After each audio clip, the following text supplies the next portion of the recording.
Енді біз осы Қарахан мемлекетінде екі тайпалық топ болыпты. Басқарған былайша айтқанда олигархтық топтар. Олар бізде Жікіл біріншісі, екіншісі Яғма деген екеуі ақсүйектер болған екен. Бүкіл билікті, байлықтың бәрін иеленген. Енді бұл мемлекет биліктің жалпы тең құқықтық қосарлы жүйесін қалыптастырған екен. Мысалы, мынау Қарахан мемлекетінің уже өзгерген территориясы. Біртіндеп бұл мемлекеттің территориясы да өзгере бастады. Тең құқықты қосарлы жүйесі деген екіге бөлініп жатыр. Мысалы, Қазақстан Республикасында бірнеше әкімшілік аймақтан тұрады, ал Қарахан мемлекеті екі әкімшілік аймақтан тұрады екен. Енді бізде Қарахан мемлекетінде басында мынау шығыстанушы Бартольд дейтін ғалым былай айтып кеткен екен. 10-шы ғасырдағы араб географтары түркілердің исламға мүлдем жат халық ретінде сипаттаған екен. Яғни ол кездегі зерттеушілер ислам дініне қазақтарды, түркілерді толық әлі кірмеген адамдар ретінде ақпараттарды бізге беріп кеткен екен.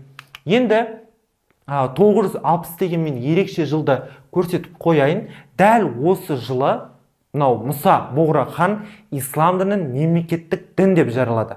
Яғни бұл дінді барлық адам ұстануға міндетті, барлық адам осы діннің ережелерімен жүруге міндетті деп бекітілді. Енді неліктен бұл кісі ислам дінін мемлекеттік дін деп жариялады? Өйткені біріншісі, бұл бір көп сөйлейді. Мұса хан бір ислам дінін жақсы көріп, беріліп, жаңағыдай болды, осы дінге кірейін керемет болады деп қана емес, бұл кісі саяси жағдайларды ойлады. Ақылды бол былайша айтқанда. Мысалы, бірінші ислам дінінің көмегімен өз билігін нығайту үшін жаңағыдай бұл дінді қабылдатты және мұсылман мемлекеттермен байланыс жасағысы келді. Мысалы, уже қарайды Мұса ханға, бұның мемлекетінде ислам дін мемлекеттің екен. Онда араб мемлекеттерде бұны қолдайды. Мысалы, араб мемлекеттері христиандармен араласқанға қарағанда дос болып, барынша өзіне жақын адамдарды іздейді. Өмірде де солай ғой. Мысалы, үнемі кітапты оқуды жақсы көретін баламен футболды жақсы көретін баланың дос болу ықтималдылықтары өте қиын. Өйткені екеуінің жаңағы бір-біріне деген хоббилері вообще ұқсамаса, онда олар дос болу ықтималдылығы қиын.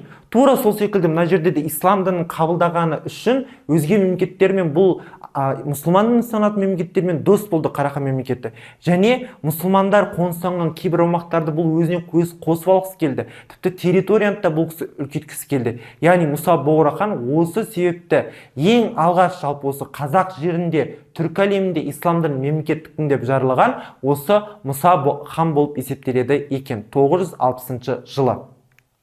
Келесі, бізде Қарахан мемлекетінің енді бөлінуі туралы айтып өтеміз, құрметті оқушылар.